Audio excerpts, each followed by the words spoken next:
All right, welcome. Today we are diving deep into one of the most iconic parts of Journey to the West, the story of Sun Wukong getting trapped under that mountain.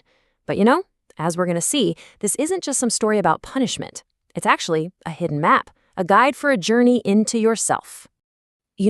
This verse from the story just perfectly captures that feeling, doesn't it? That feeling of being totally stuck, of having something enormous blocking our view of what we're really looking for. It sets this beautifully mysterious tone for everything we're about to uncover.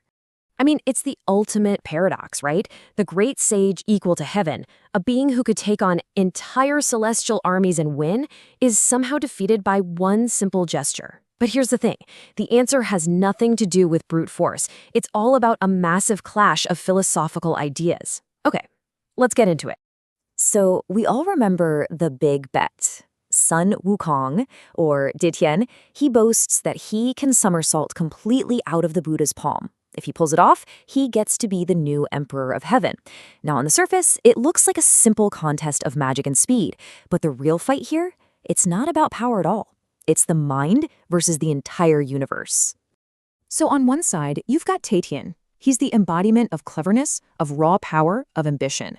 But on the other side, you have Phutto, the Buddha, who represents something else entirely. This was never a contest between equals.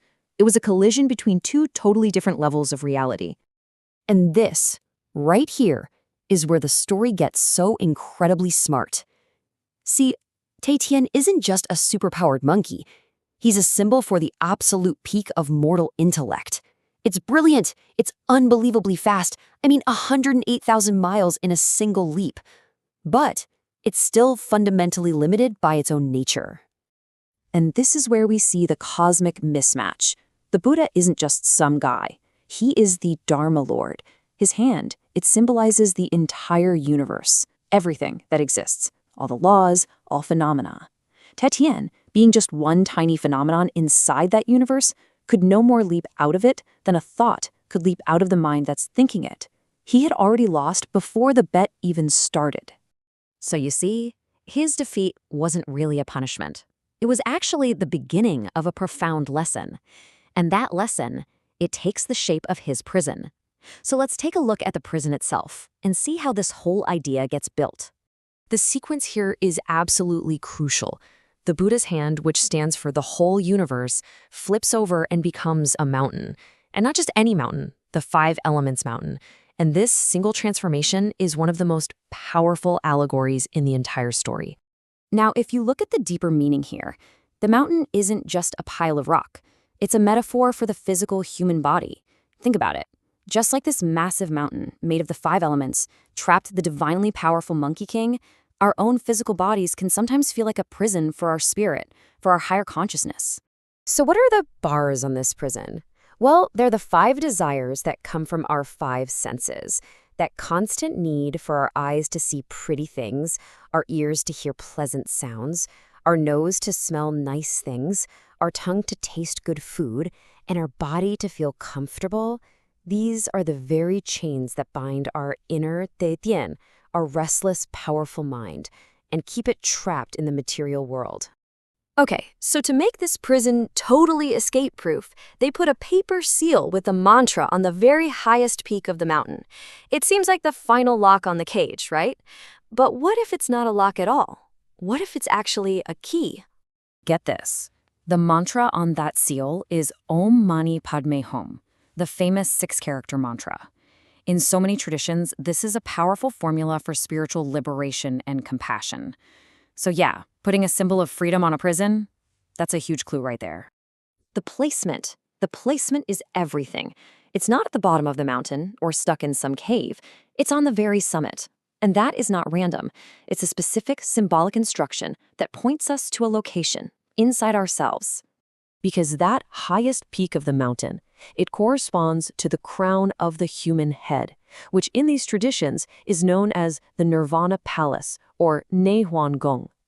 So the seal isn't meant to push the prisoner down, it's a map pointing upward to the source of enlightenment within our own consciousness. The secret to escape was hidden in plain sight the whole time. All right, so the prison is a metaphor. The lock is a key. So what in the world is going on with the food? This might just be the strangest detail in the whole story. Tetian isn't just left to starve. He's given a very, very specific diet. I mean, seriously, when he's hungry, he gets iron pellets. When he's thirsty, he gets molten copper. This sounds less like food and more like straight-up torture. But what if, like everything else we've seen, it's a code? To crack this code, you have to stop thinking literally. This strange diet isn't about punishment. It's about transformation. And it's described in the symbolic language of Luyin Dan, or internal alchemy. This is incredible, right? It reveals the true purpose of his whole imprisonment. Iron and copper are metals. The diet is literally an instruction to refine the elemental energies within yourself. So his time under the mountain isn't just him sitting around. It's a forced 500-year-long meditative retreat to purify his primal energies, to turn all that rage and restlessness into tempered strength. So when you put all these decoded pieces together, the philosophical bet, the mountain as the body, the mantra as the key, and this alchemical diet, the entire story of his imprisonment just transforms. It becomes a roadmap for our own inner journey. You start to realize that the whole point of the novel, this grand pilgrimage to India to get scriptures, it's not really about a physical trip. Nope. The entire epic is an allegory for the most important journey any of us can ever take, the journey inward to understand and master ourselves. And this is what brings it all back to us, right here, right now. Titian, the brilliant, restless monkey, that's our own mind. And the 5 Elements Mountain, that's our own body with all of its desires and its limitations. The story is happening inside each of us. And that leaves us with this final, really powerful question. The story becomes a mirror for you to look into.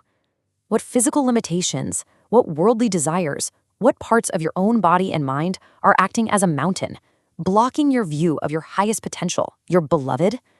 That's the secret the story is really asking all of us to decode for ourselves.